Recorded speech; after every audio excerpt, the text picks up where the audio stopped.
There's this interaction between our body, our emotions, and our mind, which as acupuncturists, we know this very well, that there's this connection with our mind, spirit, our body, which includes our internal organs, and then also our emotions, right? They all affect one another. So for example, if someone is suffering from something like liver qi stagnation, when you think of someone who has liver qi stagnation, now what kind of temperament does that person have? Now, of course, as acupuncturists, we know that that person is going to be irritable.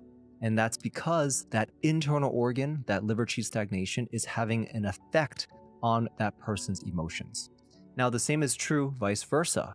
And in this diagram I have on the screen, the arrow points both ways in both directions. So our emotional state can injure or can affect our organs. It can cause a disharmony in the organ. And so, for example, if someone suffers from fear or anxiety, and they're anxious about this, they're anxious about that, that anxiety, that emotion, that fear, that can actually injure the kidney, and it can cause the kidney to become deficient. And each organ has a corresponding emotion that can cause an issue both ways. So for example, with the kidney that we just talked about, on the one end, you have someone who's anxious, who's fearful, and that causes kidney deficiency.